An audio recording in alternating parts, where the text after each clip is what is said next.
All right, so have you ever had that decision on the table about whether or not you were going to start a business? You're thinking it over, you're contemplating it in your mind, weighing it, the good and the bad, the advantages and the disadvantages.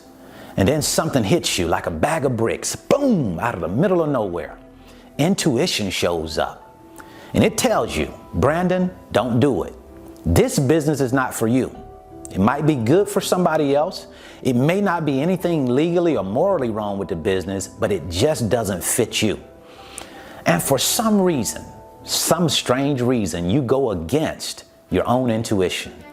You say to yourself, for whatever reason, I'm going to go ahead and start this business. Now, usually when I go against my own intuition, when I go against what I know and feel deep within me, it usually runs me into a result that I don't want. This is precisely what happened to me back in 2015 when I started MBM Trucking business. So in today's video, what I would like to do for you is to show you, if you think you've started the wrong business or you know you've started the wrong business, I want to give you a method of operating that you can take a look at and measure this decision by. And then if you've made a wrong decision, you can turn it on a dime and get yourself pointed in the right direction. And we're starting right now.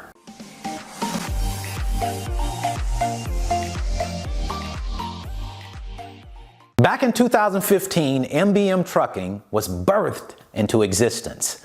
And right away, even before we got started, I knew that this was a bad decision. I knew that it wouldn't turn out well because it's not something that I wanted to do. You see, I'm not a trucking guy. I don't like trucking in the capacity of owning and operating trucks. I don't like trucking much about trucking at all. But I went ahead and did it anyway because I felt a bit of an obligation to do it. You see, I had two other friends and we had started another business together and they brought this venture to the table, this idea. So I'm saying to myself, maybe I should go ahead and do it because it's what they want to do. But I didn't want to do it. And when you don't want to do something, you're not going to have that commitment that you need to drive that business to the success that you want to achieve. It takes commitment, long-term commitment, to be successful in a business, especially a trucking business. So I felt like I was in the right industry, but I was all the way in the wrong business because it just didn't pass the common sense or the financial smell test for me. You see, I couldn't wrap my head around why would anybody want to start a business and pay $30,000 or $40,000 for a truck and then pay for all of the startup costs, which is probably going to equal about $60,000 based on that scenario, and then accept all of the overhead costs that come with that. So before you even get started, you're $60,000 in the hole. So to break even, you got to make $60,000 before you start making a profit. And I just can't see the logic in that. That just does not make sense to me, to spend that kind of money up front and hope that you're going to make it back. I don't like that type of business model. I prefer the business model that you didn't have to spend a whole lot of money to get started. Minimal upfront costs, maximum earning potential. And interestingly enough, we had already started that type of business together as well. We started a freight brokerage business at the same time we started the trucking business. I thought we should put most of our attention, most of our effort into the freight broker business. Let's forget about starting a trucking business because there's too much liability involved for a new business owner, in my opinion. But against my better judgment, we started a trucking business anyway. And for 12 months, 12 long, hard, and painful months, we went through the process of building a trucking business, dealing with outrageous overhead, dealing with drivers who sometimes they want to drive, sometimes they didn't want to drive. Yes, we were making money, but the problem was we weren't making as much money as we were spending. And although it's not uncommon to run a business in the red, especially a trucking business when you've only been doing it for 1 year, it's pretty common that you're not going to be making profits very quickly. But at the same time, if you don't like what it is that you're doing, you really hate what it is that you're doing, it's going to be hard for you to commit yourself to keep doing a business when you're not making money.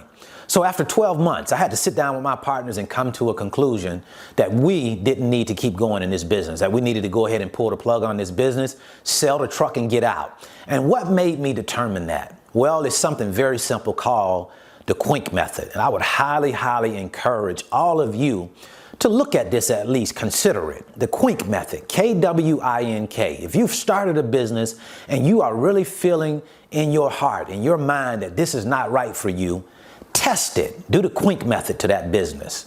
Say to yourself, knowing what I now know, K-W-I-N-K, if I had to make this decision again, would I unequivocally say yes?